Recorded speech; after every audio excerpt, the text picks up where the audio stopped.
It is a good day to you all, and welcome to the Breakfast Club right here on Asake. My name is Fungai Mawada. The 21st of September is known as International Day of Peace, where commemorations and celebrations have been happening around the world in trying to remind people the importance of peace in our societies and our different communities. And of course, to help me talk more about that, in studio I'm joined by Thando Gwinji from the Youth for Innovation Trust. And of course, this show, we have to thank our friends from Hivos for bringing this show to life, in support, of course, from the Embassy of Ireland in Pretoria, as well as the European Union delegation in Zimbabwe. Thando, thank you so much for joining us today. Good day, Fungai. Thank you for having me. All right, so what does peace mean for you as a woman in Zimbabwe, in a leadership position especially? All right, so peace to me means the absence of violence. When I'm talking about the absence of violence, I'm talking about the absence of violence in all its different forms. It could be physical violence, structural violence, sexual violence, emotional and even psychological violence. So it means that I can sleep well at night without fear of violence, and if violence will occur to me in the near future or not. Okay, and why is peace important? What channels does it open? Peace is important because it opens channels of communication, number one. As human beings, we really need to keep communicating constantly for us to move as a people. We need to be on our toes. We need to collectively make decisions. If I'm going to talk about leadership specifically, communication is important. Peace is important because it makes us have collective decision-making processes, because we will be communicating with each other. And most importantly, it leads to opening of new doors, new opportunities. It leads to innovation and moving on with life, because if I'm at peace with myself, I have the mindset of growing, of progressing myself and progressing my communities. All right. And as a young Zimbabwean woman, who is in charge of the maintenance of peace in Zimbabwe, as well as have they done well in that aspect?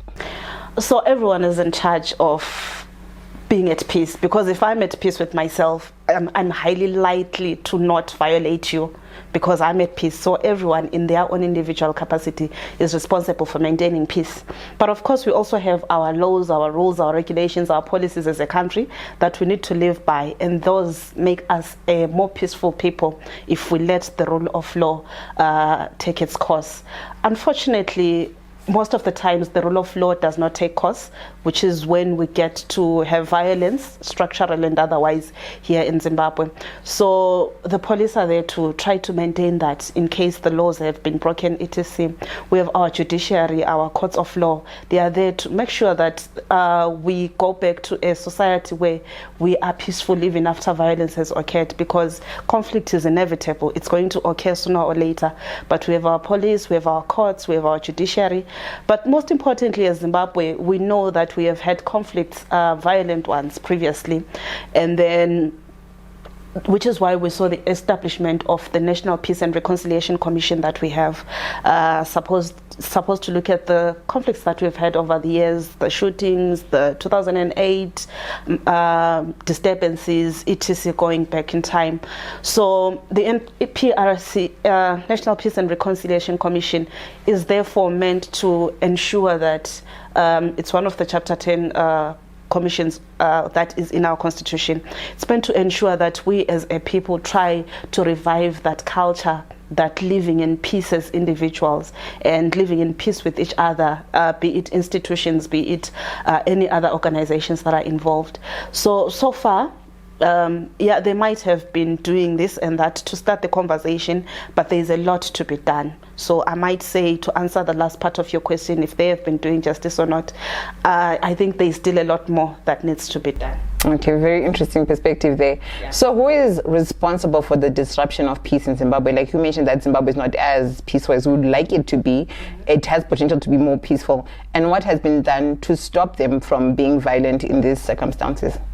Really, anyone who is threatening the democracy of the country is threatening our peace. Like I said, our laws, they make us a more peaceful people if we follow them. But you'd realize that they are corrupt people. Corruption is all over in Zimbabwe, and because of that corruption, there is no peace.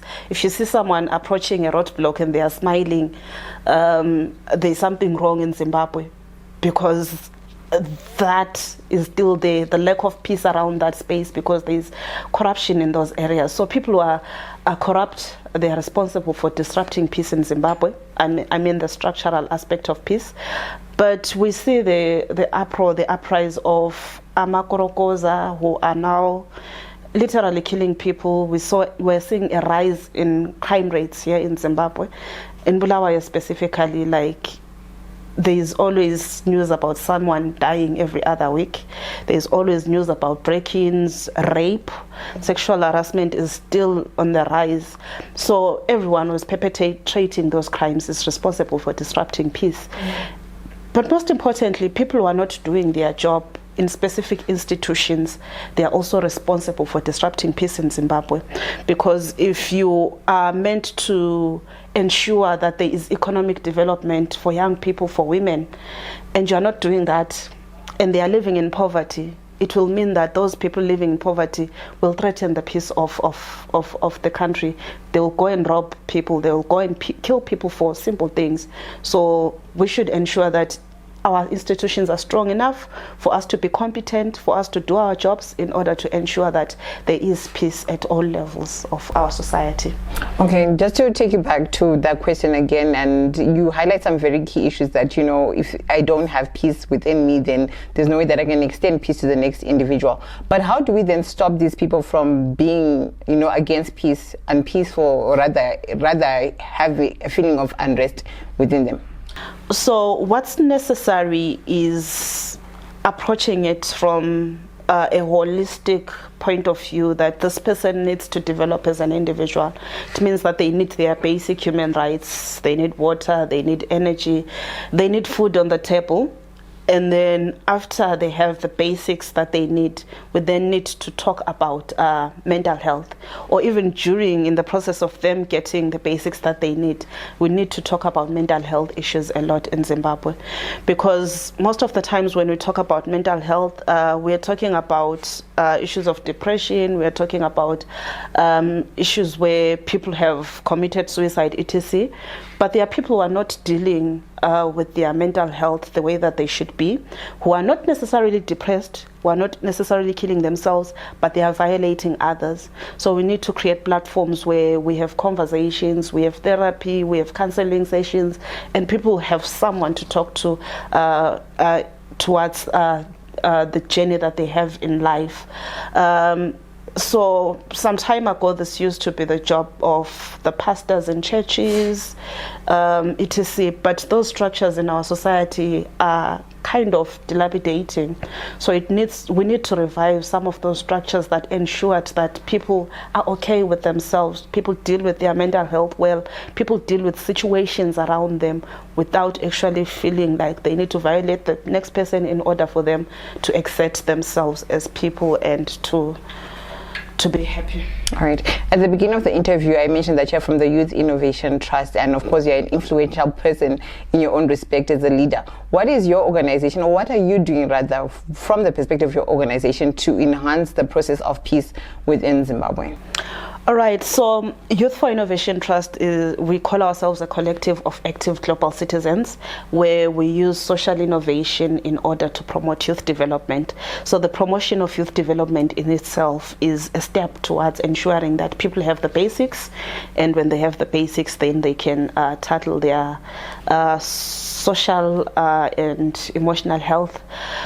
Other than that, we utilize art, we utilize technology to ensure that we start conversations about some of these things. Music heals. Music is a tool for healing. So we work with the Loziba movement to ensure that at least people are entertained in a way so that they forget all the other things that are happening around them. We work with the Umahlekisa Comedy Club to use humor. At least if we are laughing, it helps. But we also do advocate for strong institutions so that our institutions also contribute to us being a peaceful people. And that's among a lot of other initiatives that we do as young people. So, yeah. Okay, very interesting. And you mentioned Loziba, and I know someone probably was like, Loziba, who is Loziba? Could you please just give us a brief history about who Loziba was and the influence behind that in your organization as well? All right, so Loziba was a queen in the Ndebele state. how most people don't know who Loziba is actually why we are talking about Loziba right now, because she was very influential. She did a lot for the Ndebele state, but in her doing a lot for the Ndebele state, you'd realize that she is an unsung hero in our community. People don't even know about her, and we have a lot of these unsung heroes in the form of young women in art who are doing a lot of things to talk about a lot of things and to influence the way that we are viewing things and the way that we perceive a lot of social issues. So we then said, let these young women in art be called the Loziba movement. They are trying to bring back that queendom, a different way of doing things, and ensure that they come together and they try to build our country. So they are pushing for gender equality and social justice through music, poetry, and any other form of art that's here in Bulawayo. Very interesting. And then, of course, people are always talking about how peace is a culture. So, you know, culture is always a dynamic, it's an ever-changing process. What can women, in your perspective, and young people do to promote a culture of peace in Zimbabwe? Yeah, so, well, it starts with what we do online, maybe. Instead of going on Twitter and being savage and being here for violence, why don't we be there for peace? So that's how we start to promote that culture of living in peace. So what we do online is a reflection of what we do offline. So you'd find out that even at home, we don't wake up and say good morning to the next person with a smile anymore.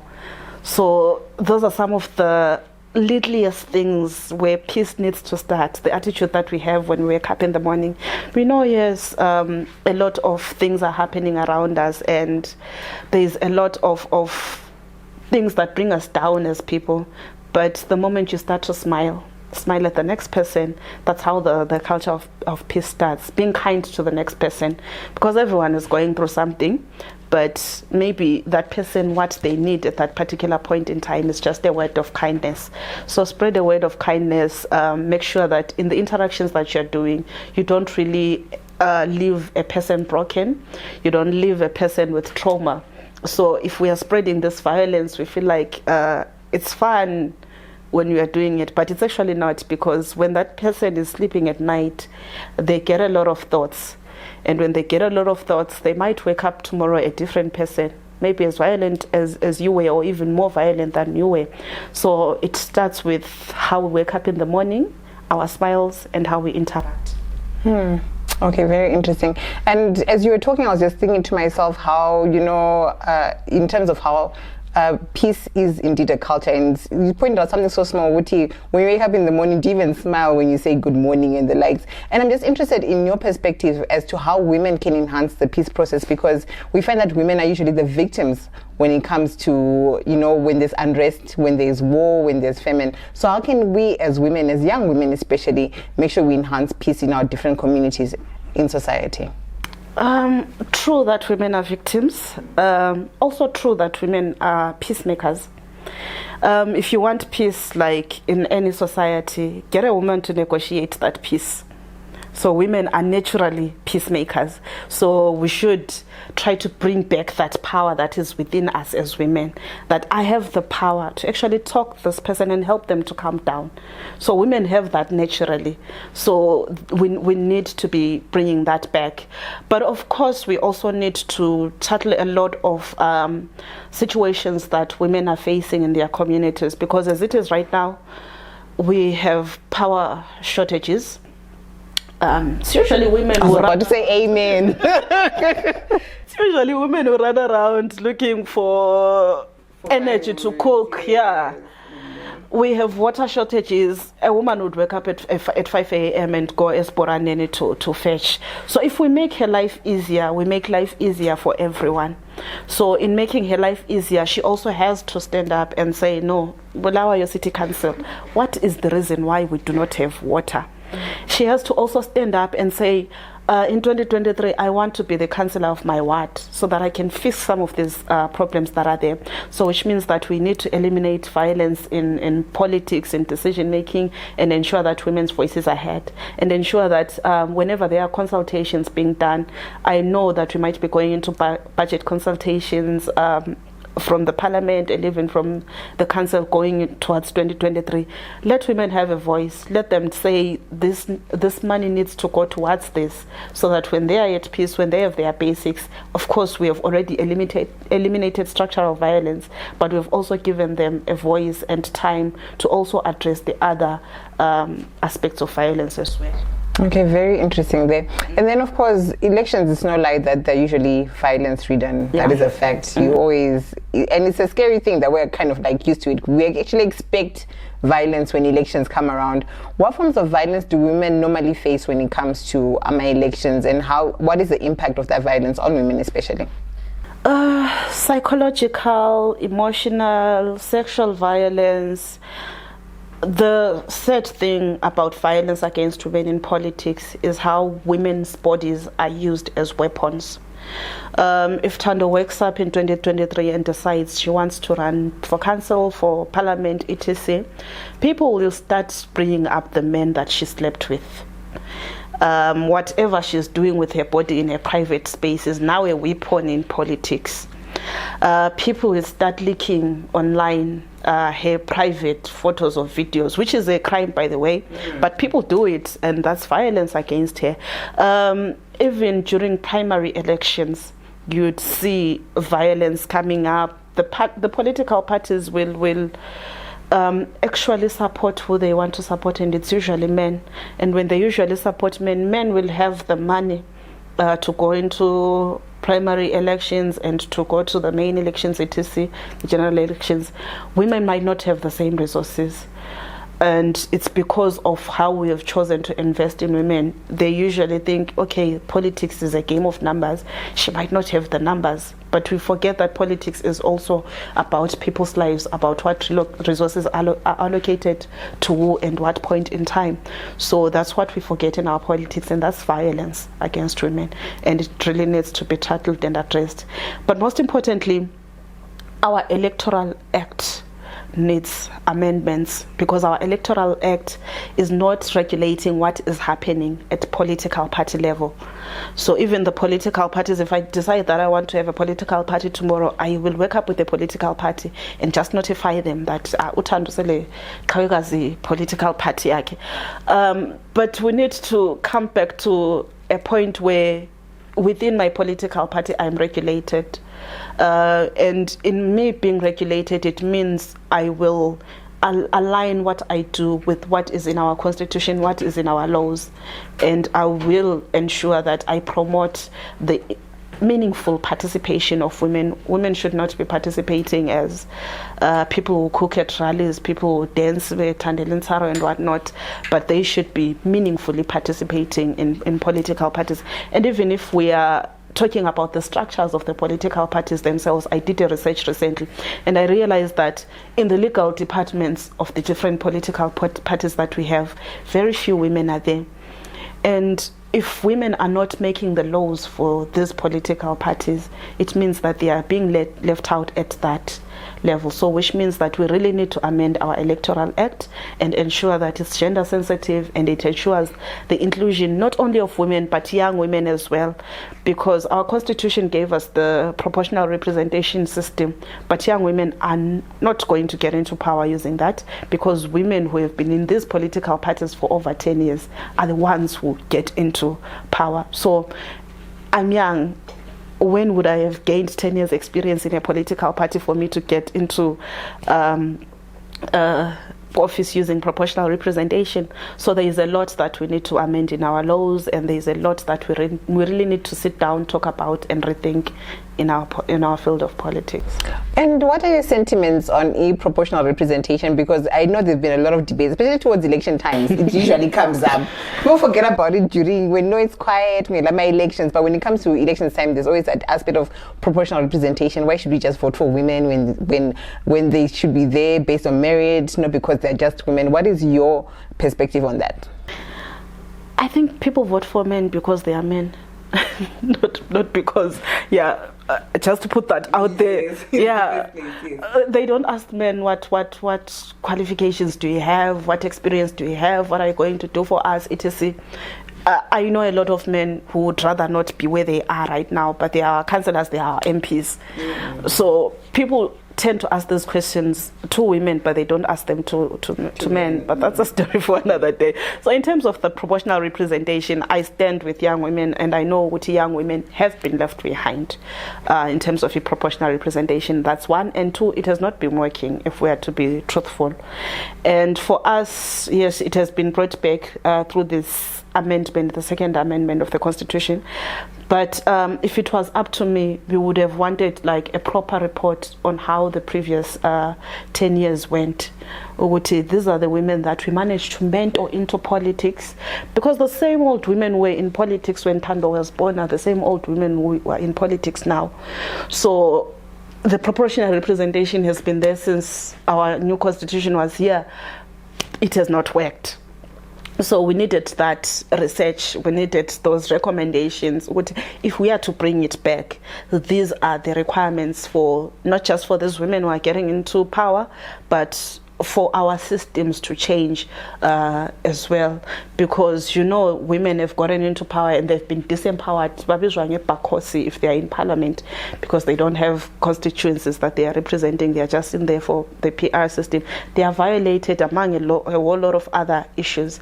So far, to me, it has not been working. But also it has not been working because it has excluded other groups of women, especially young women. And yeah, you know, if young women are excluded, women with disabilities mostly are also in the same boat. Rural women, how many rural women do we have? Yeah, so it's a whole lot of issues that pile up. So we needed to have that research and ensure that we take up the recommendations and ensure that when we bring it back, the implementation might be smooth. Of course, yes, we now do have this youth quota that's going to be coming up, and it's progressive because they have actually mentioned that young women really need to be part of that as well. But I would love to see where we as a nation are moving from the quota systems. And we are actually voting for each other. We are actually upholding each other as human beings who are capable of doing what they want to do. So the moment we begin to look at each other as people is the moment that we begin to progress, which is what peace is about anyway. Let me not be there because of a quota, but let me be there because I am a human and I have a right to that, and I am deserving. Absolutely, very interesting there. And then, of course, 2013 we had elections in Zimbabwe, 2018, and then now we're heading towards the 2023 elections. And it's unfortunate that all of these elections have been fringed by violence in one way or another, whether within opposition parties, within the main political parties and the likes. How can we have more peaceful election periods in Zimbabwe? I think I will, for the fear of not sounding rhetoric, but I'll go back to the issue of political parties. Political parties are really the reason why we have violence in Zimbabwe. Let me say this bluntly. I will not exempt even one political party from this one, but all of them equally have a role to play in ensuring peace. So we need to regulate peace, especially at primary elections level. And if women are included at primary elections level, women go to nomination court and they are not beaten up at nomination court, because I know it once happened at some point in time. Their papers are not stolen. They are able to get in there and they are able to file in their papers. They are able to get into the ballot boxes, because there have been issues with people's faces missing from the ballot boxes. They are able to fill in their polling agents, so they have the resources. If they can fill in their polling agents, they have the resources for them to do that. It will mean that our elections would be more free, a little bit more fair. And also going back to the issue of our regulations, our acts, etc. If we can also make sure that they are inclusive, that's how we will begin to eliminate violence in our politics. But also we need to also take it upon ourselves as individuals. wake up with that smile that I spoke about. And the different institutions that we have, it could be artists, it could be civil society, it could be businesses. Let's make sure that we invest in peace more than we invest in violence. All right, and then sitting here you are as Thando Gwinji. What is an ideal election for you? I mean, like, just think about it for a second. What would an ideal election be like for you? I had a privilege of monitoring the Kenyan elections recently. No, there were a lot of things that I felt like Zimbabwe can take notes, because what we do, we're still centuries behind. For instance, the biometric voting system, it made everything so smooth. Within the polling stations where I was observing, there was assistance for the elderly, there was inclusion, people with disabilities had proper means of getting to polling stations and casting their votes with assistance and everything. It was flowing smoothly. So that's what a proper election day might look like for me. You go there, you cast your vote, you go back home, you sleep peacefully and wait for, of course, yes, with Africa, what happens then after the elections is also the waiting for the results and everything is also something else. But it would be great if within the different polling stations that we have transparent systems of counting, and ZEC in itself needs to up its game in terms of how they are administering elections, because that's where the moment that there is unrest at ZEC there, you know what happened the other August, when people were now short because they were now anxious about what's going on. But if we ensure that we innovate, we use technology meaningfully, and we make sure that it makes our lives easier, and we don't have that post-elections unrest and violence, it will actually mean a lot to the country. So that's an ideal election for Thando. Kind of. And hopefully that happens in 2023. Yeah. All right. Thank you so much, Thando, for coming through to the show and dropping all of these gems as we continue to commemorate and to celebrate International Day of Peace. And for you at home, thank you so much for joining us on the Breakfast Club right here on Asake. And a special thank you, of course, to our friends at Hivos in conjunction with the Embassy of Ireland in Pretoria, as well as the European Union delegation in Zimbabwe. Thank you so much for joining us once again. And please don't forget to like and to follow us on our social media platforms, website ZW on Instagram, Facebook, TikTok, as well as on Twitter. From myself, Fungai, and the team behind the scenes, goodbye.